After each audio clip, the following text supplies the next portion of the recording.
Olá a todos. Nessa videoaula vamos falar sobre vetor resultante, ou vetor soma, e o método do polígono. Antes de mais nada, vamos falar sobre o vetor soma. O que é o vetor soma ou vetor resultante? Tanto faz, são sinônimos. É o vetor que se obtém quando eu somo dois ou mais vetores. Ou seja, é possível somar vetores também. Da mesma forma que a gente soma números, a gente pode somar vetores. Mas tem que tomar cuidado porque a regra para somar números não é a mesma que para somar vetores. Por exemplo, se eu quero somar o número 5 com o número 4, todo mundo sabe que 5 mais 4 é igual a 9.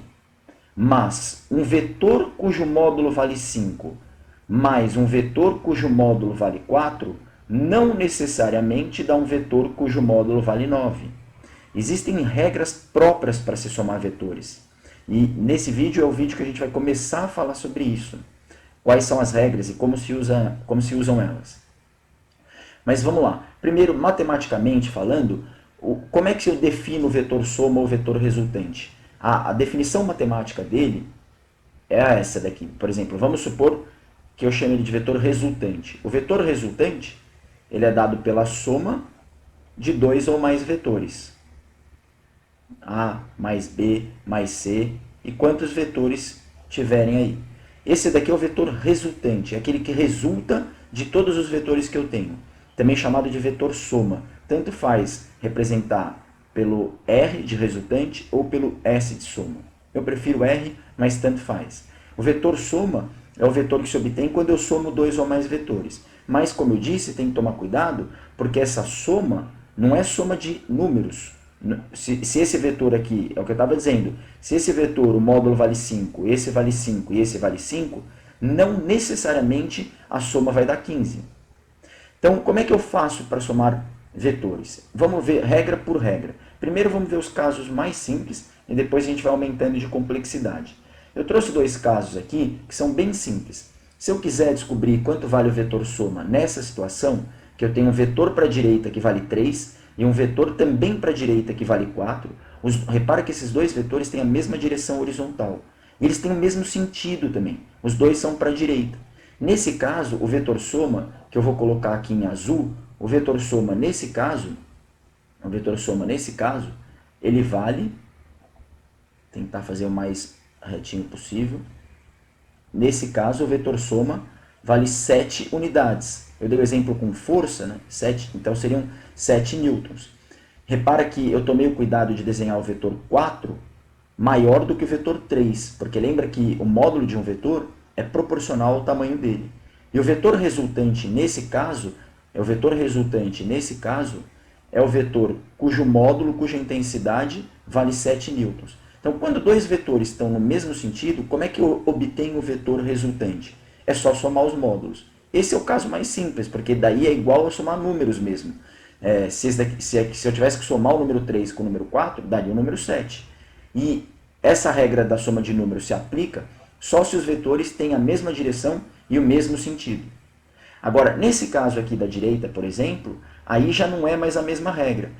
Repara, se uma força aqui vale 4 newtons, se eu tenho uma força de 4 newtons para a direita e uma força de 3 newtons para a esquerda, repara que uma força de 3 newtons, imagina que isso daqui, esse ponto vermelho, seja um objeto.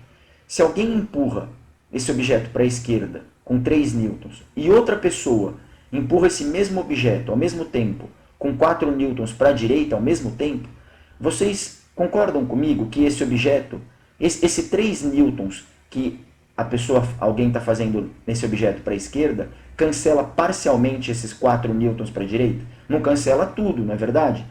Alguém está tentando puxar com 4 para a direita, mas vem alguém aqui e atrapalha, está atrapalhando, está no sentido oposto, fazendo 3 newtons para a esquerda. Ora, esse objeto vai ficar submetido a uma força resultante de quantos newtons? De 1 newton para a direita. E é por isso que força é um bom exemplo para trabalhar com vetores, porque é um pouco intuitivo, né?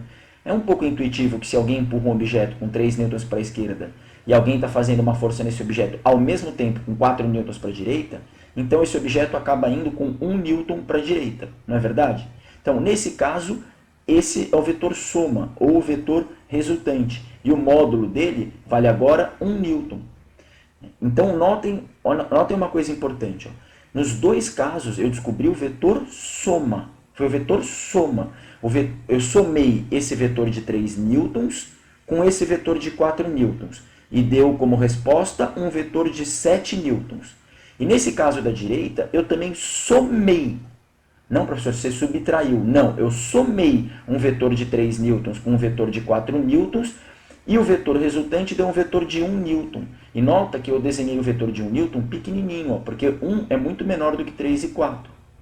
Ah, professor, mas aqui você subtraiu. Não, eu subtraí os módulos. Portanto, como é que eu faço para obter o vetor... Ó, volta aqui na esquerda. Qual é a regra, então? Para obter o vetor soma quando os vetores estão no mesmo sentido, eu somo os módulos, 4 mais 3. E para obter o vetor soma quando os vetores têm sentidos opostos, qual que é a regra? Eu subtraio os módulos, 4 menos 3 dá 1. Mas nas duas situações, o que eu descobri foi o vetor soma ou o vetor resultante, tanto faz, são sinônimos. Mas aí alguém poderia perguntar, mas professor, e se os vetores não tiverem a mesma direção nem o mesmo sentido? Bom, nesse caso, eu posso usar o método que eu chamei aqui para vocês de método do polígono. E é isso que a gente vai começar a ver agora. E para o método do polígono, eu trouxe de novo aqui esse simulador. E o método do polígono é interessante porque eu posso somar quantos vetores eu quiser ao mesmo tempo. Mas antes de usar o método do polígono, deixa eu só falar rapidamente uma nomenclatura que eu gosto de usar. E se vocês me permitem, eu vou usar ela. Eu falei para vocês no primeiro vídeo sobre vetores que um vetor é um segmento de reta que tem uma orientação, tem uma direção e um sentido. E eu também falei que essa ponta do vetor é chamada de origem e essa outra é chamada de extremidade. Mas eu prefiro dar outro nome para essas duas pontas. Eu prefiro chamar carinhosamente essa parte aqui de bundinha do vetor e essa daqui de cabecinha do vetor. Eu acho mais bonitinho falar bundinha e cabecinha do que origem e extremidade. Então, se vocês me permitem a informalidade, eu vou começar a chamar esse daqui de bundinha, essa ponta de bundinha e essa ponta de cabecinha. Então vamos lá, vamos voltar aqui para o método polígono. Eu quero somar todos esses vetores aqui, esses 4 vetores. Eu quero descobrir quem é o vetor soma desses 4.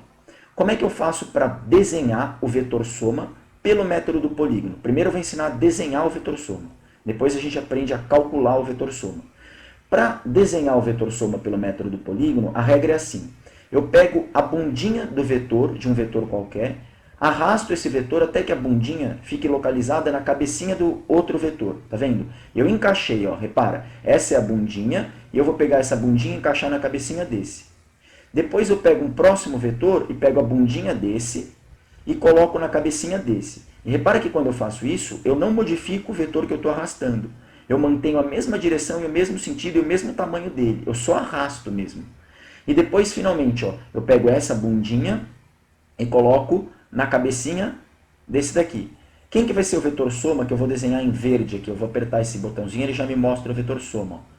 O vetor soma é aquele que nasce, vou arrastar aqui o vetor soma. Repara que o vetor soma encaixa direitinho. Ele vai da primeira bundinha até a última cabecinha, esse vetor soma. Esse vetor verde é o vetor soma. E o que é legal do método do polígono? O método do polígono, não importa a ordem que eu faça essa soma. Por exemplo, se eu tivesse, ao invés de colocar primeiro esse, depois esse, depois esse, depois esse, eu vou inverter a ordem aqui para vocês verem. Eu vou colocar primeiro esse vetor, eu coloco ele aqui. Aí depois eu pego esse daqui e coloco a bundinha dele na cabecinha desse. E depois eu pego esse vetor aqui e coloco a bundinha dele na cabecinha desse. E depois eu pego esse vetor e pego a bundinha dele e coloco na cabecinha desse. Repara que o vetor soma vai dar o mesmo resultado. Ó. Ele encaixa direitinho aqui, ó, é o que nasce na primeira bundinha e que morre lá na última cabecinha. Portanto, não importa em que ordem que eu faço a soma por polígono, o vetor soma vai dar sempre o mesmo resultado. Convido vocês a tentar fazer com régua e somar 2 ou 3 vetores e muda para vocês verem a ordem que você coloca e que você vai ver que o vetor soma vai dar sempre o mesmo resultado. Contanto que você sempre siga a regra. Como é que é a regra do polígono? A regra do polígono é encaixar bundinha na cabecinha, bundinha na cabecinha. Então eu pego esse vetor, coloco a bundinha dele na cabecinha desse. Aí o próximo vetor eu pego a bundinha dele e encaixo na cabecinha do segundo. Aí o último vetor eu pego a bundinha dele e encaixo na cabecinha do terceiro. E quem que vai ser o vetor soma? É o que nasce na primeira bundinha e que morre lá na última cabecinha. Mas aí alguém poderia dizer, mas professor, como é que eu faço para descobrir quanto que vale o vetor soma? Bom, nesse caso, pelo método do polígono, uma maneira muito tradicional de se obter quanto que vale esse vetor soma é olhando o triângulo retângulo que ele fecha aqui. Ó. O vetor soma é esse vetor verde. Nota que quando eu obtive o vetor soma aqui em verde, eu também fechei um triângulo retângulo aqui. Ó. E num triângulo retângulo, se eu sei quanto vale esse cateto e sei quanto que vale esse cateto, eu descubro a hipotenusa. Mas a hipotenusa é o próprio tamanho do vetor soma. E lembra que o tamanho de um vetor é o módulo do vetor. Então, para descobrir quanto vale o módulo dele, é só aplicar Pitágoras.